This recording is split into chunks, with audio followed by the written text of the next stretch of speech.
Hey y'all, welcome back to my channel, Notes by LaRue. It is yours truly, Deidre LaRue, and here I strive to bring you hope, motivation, and encouragement one note at a time. If you are new to my channel and would like to become one of my beloved note takers, please consider subscribing and hitting the notification bell so you don't miss any of my uploads. Now that the rules are out of the way, grab a pen and a pad and prepare to take some notes and maybe a tissue or two because class is officially in session. Today I am going to be discussing 5 types of fear. Now, I want to preface by first saying this. I am not a doctor. I'm not a psychiatrist, not a psychologist. Hell, I ain't even a therapist. So whatever I tell you is based upon my own personal experiences. So please take them with a grain of salt. Diving right into it, fear. What is fear? I'm pretty sure if you've asked many different people, they'll give you their own different definitions or interpretations of fear. But fear is basically the condition or state of being afraid. Many people have their own different reasons as to why they're afraid. Some people are afraid of dogs. Some people are afraid of snakes. Some people are afraid of commitments. Some people are afraid of rejection. Some people are afraid of failure. Some people are afraid of abandonment. Some people are afraid of disappointment. And some people are afraid of the unknown, which are the 5 types of fear that I'm going to be sharing with you all today. Me personally, I've had my experiences of failure. One, for example, I have always wanted to attend Tuskegee University, but I had a fear of failing while at Tuskegee University because it is such a prestigious university. So I made it a point to not apply to Tuskegee. I applied to so many different colleges, whether it was Alabama State, there was a college I applied to out of town as well because I only applied to 3 colleges. But I got into all 3 of the colleges. And one of the colleges that I was most fearful of failing at was the college that accepted me and the one that I applied to at the very last minute. I didn't want to mess up. I did not want to be on campus and experience the campus life. I'm sure it's something that everybody wants to do, whether it be the sorority, the parties, the step shows, or whatever it is the case may be. I did not want to go to college and fail. Home was all I knew, being around my mom, my dad, and my sister and brother. That was all I ever knew. I did not party as a teenager. I did not go out. Although I am a very sociable person, in high school, I really did not do a lot of sociable things, more so like my sisters did. But when I got to college and I was on their campus, Tuskegee, 16 years old, oh my gosh, I was so overwhelmed. First of all, it is a beautiful, gorgeous, and huge campus. So I was struggling with trying to take all of that in. On top of that, I was rooming with someone that I had never roomed with before. I never even met this individual in my entire life. And I was sitting in classes amongst, oh my gosh, I think one of my classes that I had, it was a seminar class, and we were in the auditorium. It had to have been like 50 or 60 people in that classroom. And I'm like, I'm coming out of high school, like fresh out of high school, where you sit in the class with maybe 20, 25. We stretching it, 25 at the most that you're sitting in the class with. And I just kept saying, oh my God, I'm going to fail. I'm going to fail. I'm going to get up here. I'm going to be exposed to all this stuff I've never been exposed to. I'm going to fail. Now, we'll say this. I was exposed to a lot. I did a lot. And I did fail some classes. Yes, I did. I got a few F's. But I realized that maybe I had bit off more than I could chew. And then on top of that, I really could not afford to attend Tuskegee University. Now, had I really prepared myself for it and applied for some scholarships, then financially I would have been straight. I would have graduated from Tuskegee because I've always wanted to graduate from Tuskegee. That was always a dream of mine. But I ended up graduating from my beloved Troy University. Go Trojans. So yeah, but I did make some mistakes and I did ultimately fail. Well, I don't really consider it as a fail because I failed some classes, but I still succeeded at what my end goal was, and that was to attend college and obtain a degree. Now, some people, you're afraid of failing at many different things. You're afraid of failing in a marriage, so you avoid relationships. You're afraid of being a terrible parent, so you avoid having children. You are you feel that you're going to fail at not succeeding well on a particular job, so you don't even apply. I know the most and the biggest thing for us all is riding a bike. I mean, what kid did not feel like they were going to fail at riding a bike? Because they have fallen off so many times that they decided, okay, listen, I have failed at each attempt that I have made to ride this bike, and I'm never going to be successful at riding this bike, so I'm just going to give up.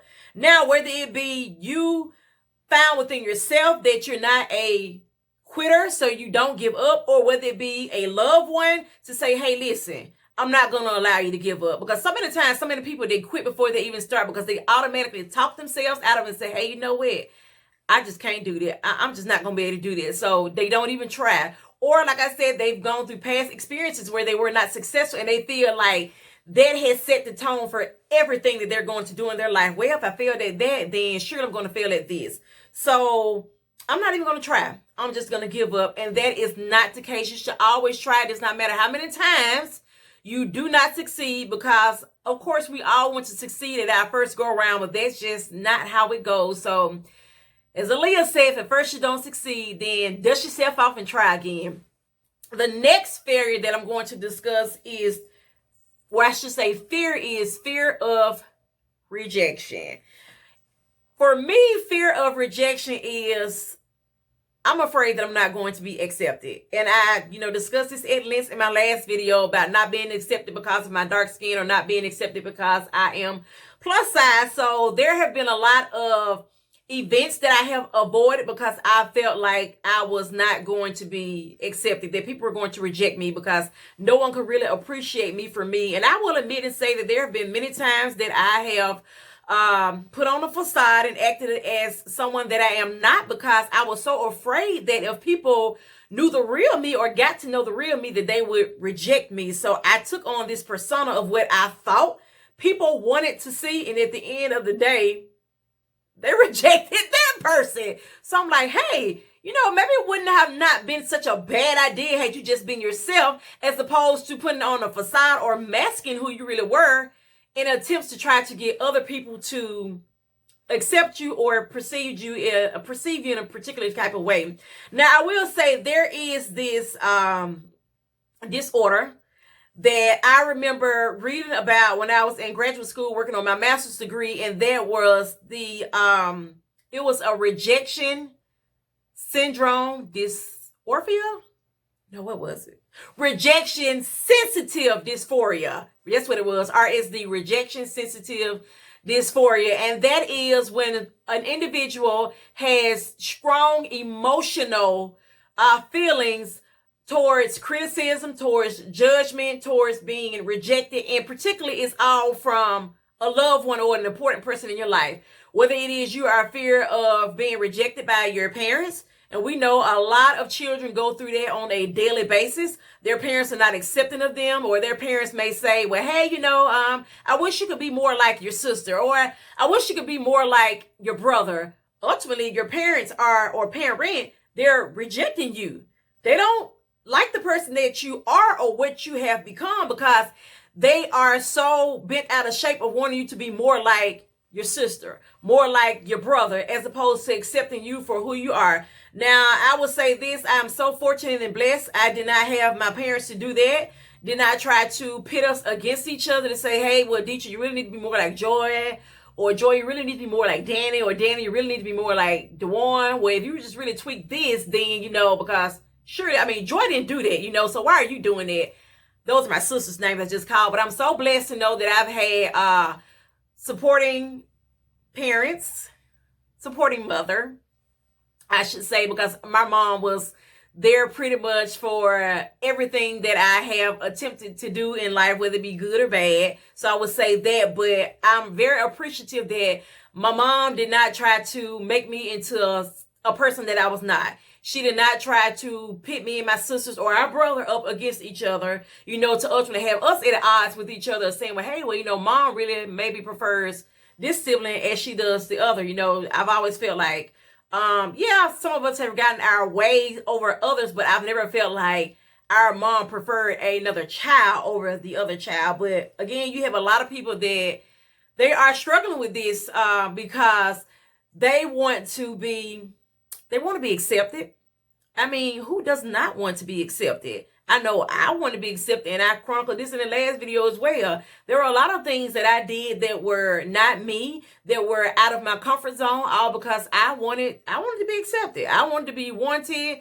I wanted to have, I've always had a sense of belonging. But as I matured and I have become an adult, I'm 36 now, I no longer struggle with that of wanting to be accepted, because I look at it this way. People are going to love me just as I am for who I am. And if they don't, then apparently those are not the people for me. But it's really different when you are speaking in terms of children, because they have not matured.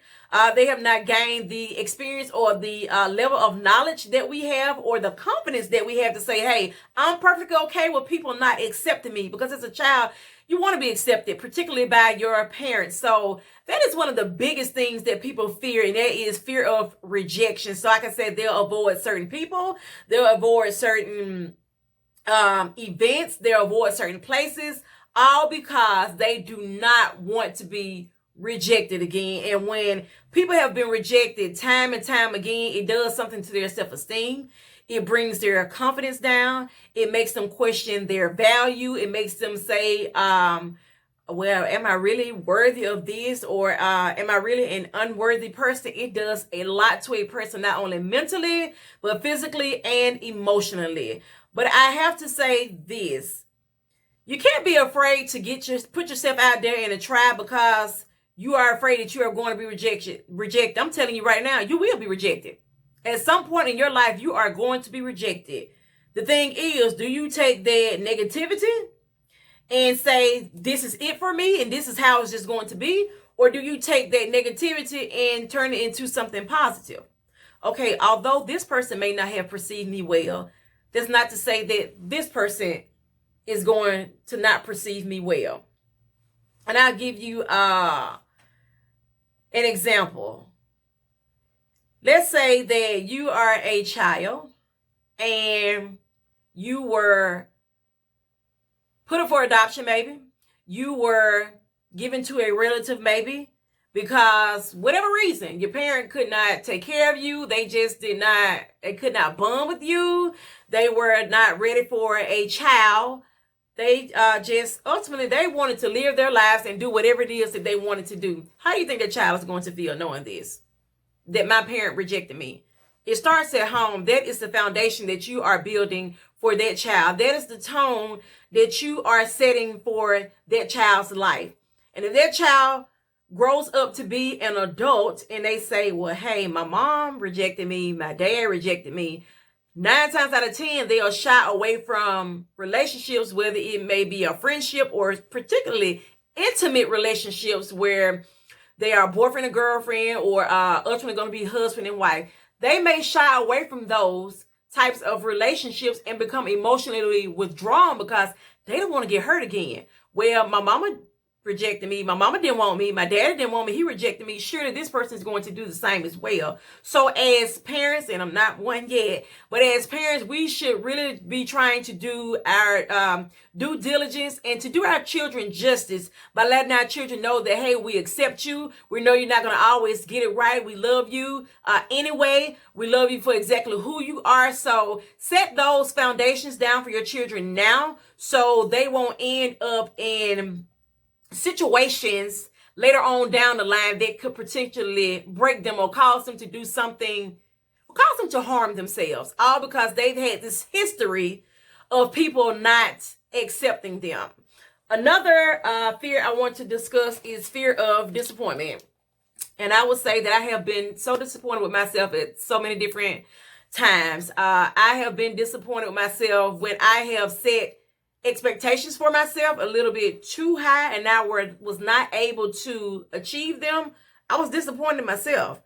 I was disappointed in myself for not applying for jobs or allowing opportunities to pass me by because I felt like I was not good enough or I was incapable of doing what was asked of me. I have disappointed myself when it has come to relationship with guys, knowing very well that I should not have been engaging in those relationships with those guys, but I stayed in them because I used to have this mentality or mind frame of, well, They're the only ones that want me. Nobody else is going to want me. So I was disappointed in myself for staying. And I know there was one relationship, if I even really want to call it that this guy that I was involved in for about 6 years. Yeah, 6 years. I was so disappointed in myself because I stayed in that mess, because that's exactly what it was. I stayed in that mess for 6 years because I was so adamant. I was so sure. And I just really believed that that was the person that God had for me. I really felt like that man was going to be my husband. Thank God he was not. Thank you, Lord, for allowing me to dodge the biggest bullet possible in my life. But I was disappointed in myself because there was a lot of things that I accepted. There was a lot of things that I took because I felt like he was it. And he was not it. I have been disappointed in myself with school because I did not apply myself the way I needed to apply myself. And I did not get grades that were favorable, hence Tuskegee University. I've been disappointed in a lot of things, a lot of personal things that I have partook in. I should not have done it, but I did it anyway. And that's just regret that I live with for the rest of my life. And I try not to beat myself up about it, because I know just as God has forgiven me, then surely I can forgive myself. But some days are just harder than others. But like I said, a lot of people have fear of disappointment. And I know when I was working at the last job that I was working at, one thing that I used to always see is when the students used to come into my office and I would say, okay, well, what's your major going to be? And then it's like the parent would automatically say, oh, well, they're going to major in nursing, or they're going to major in this, or they're going to major in that. But you just saw the look on the kid's face and it's like, this is not what I really want to do. And I would always say, okay, well, what do you want to major in? Well, my mama said that, I'm going to major. No, what do you want to major in? Well, I'm going to major in nursing because that's what my mom really want me to do. And I just, I don't want to disappoint my mom. But I cannot tell you how many times I've had those same students to come back into my office, whether it be weeks later or months later, to say, hey, I really want to change my major. That's not something that I really wanted to do. I only did it to appease mama or daddy. I only did it because I wanted to make them happy. I only did it because this is something that they wanted me to do. But I know at the end of the day, this is not something that I want to do, let alone for the rest of my life. So we will go along with people's plans for us, their ideals for us, because we don't want to disappoint them. We don't want to let them down. And we don't want them to be mad at us. We don't want them to be angry at us. We don't want them to potentially withdraw their love for us or, shy away from us, all because we did something that they did not want us to do. Now, I don't care if it's because, hey, listen, my whole entire family went to Alabama State, so I got to go to Alabama State, even though you don't want to go to Alabama State. And I'm not saying Alabama State is a bad school, because it is not. But what I am saying is I have encountered a lot of people, peers, that have said, oh, well, I'm going to be a Hornet because my whole family is black and gold. Okay, well, do you really want to be black and gold because you really like Alabama State and what they have to offer you and because of the prestigious history of the school? Or you want to be black and gold because you got to represent like your whole family to be black and gold? I mean, what is it? Why you not just really don't want to disappoint them? Is it that you don't want to disappoint them? Or I should say, would you rather disappoint them by not representing black and gold? Or would you disappoint yourself by representing black and gold, even though you know that's not what you wanted to do? Everybody's not going to be accepting of you. Everybody's not going to be pleased with the decision and the choices you make in your life. But at the end of the day, are you going to be happy? What is it going to take for you to be happy and for you to please yourself? The third type of fear I want to discuss is fear of abandonment. And it kind of ties along with fear of rejection, but fear of abandonment is where you feel neglected by others, particularly loved ones. It could be a fear of being left alone. Now, in some cases, I have no problems with abandonment because it's just certain people that I don't want to fool with and I don't want to bother me. So you can abandon me all you want to. But specifically something that I've seen with children when I was doing my, what was it? Not my clinicals. When I was doing my practicum and my internship, when I was working on my master's degree, and I got a chance, very briefly though, to work with teens. And one of the things that I noticed that they did was They always shied away from me or the new person. They did not want to get close to a particular person or get close within the group because they always felt like, hey, things are going great and good now, but there may come a time potentially in my life that I'm not going to always be around this person, or this person is not going to always be my friend, or I'm just really afraid of them leaving me. My mama left me. My daddy left me. This person left me. I don't want that person to leave me. So a lot of people will shy away from being in relationships. My friend, he's going to kill me for saying this, but my guy friend, he has extreme abandonment issues. We have a really great friendship. But one thing that I do not like that he does, and he is always sabotaging our friendship. If we have a disagreement, he always say, why don't you just leave me then? Everybody else done left me. Why don't you just walk out too? And I'm like, dude, like, it's just a disagreement. Like, come on now. We can bounce back from this. We can work on this. But because he has been abandoned and rejected his whole life, whether it be by his mom, his dad, family, women that he have been in a relationship with, so-called friends, because everybody else has basically jumped ship and abandoned him, he automatically feels that I am going to do the same. So he's always wishing and wanting that I do abandon him.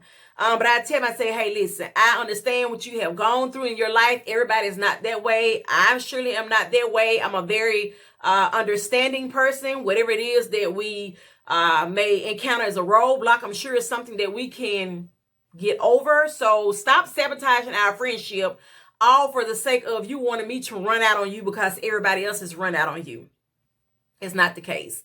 So we cannot always remove ourselves from certain situations or certain people, or stay closed off, or disconnect ourselves from people because we're so afraid of them abandoning us. Another type of fear that I want to discuss is fear of the unknown. This is my last fear and my biggest one.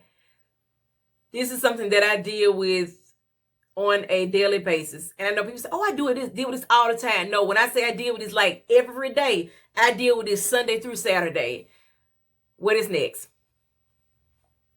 I am so afraid of the unknown because I lack the knowledge on what's next. Even though I myself say, well, hey, I already know what's next for me. I know I want to write for the rest of my life. And I'm almost 99% for certain that writing is my career and what God wants me to do for the rest of my life. But because of that 1%, I always second guess and I always question and say, oh my God, is that really what God wants me to do? Maybe that's not even what he wants me to do. Maybe he wants me to do this, or maybe he wants me to do that. But it's like, okay. I don't know what's happening. I don't know what's going on. So I'm afraid. I am afraid that because I do not know what's next, and I'm so used to knowing what is next, or hey, when you're in school, well, when I'm done with this grade, I'm going on to the next grade. Or it was like when I graduated my bachelor's degree, I was so fearful of the unknown because I did not know if I was going to ever get a job. I did not know if I was ever going to be able to use my degree. So I quickly threw myself into something else. I worked on my master's degree.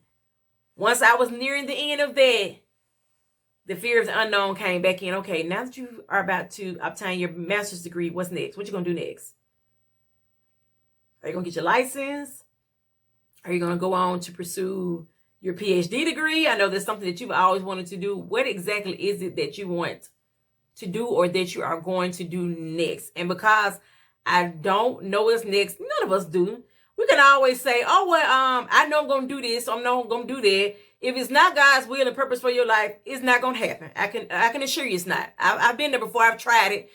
Do it his way. And I can tell you right now, it's not going to go your way. It's not going to get done. But because I have such a strong fear of the unknown, or what I like to say is the uncertainty, I'm uncertain about my future because of that 1%. It has kept me from doing a lot of things. It has, it's so debilitating. It really is. It has kept me down.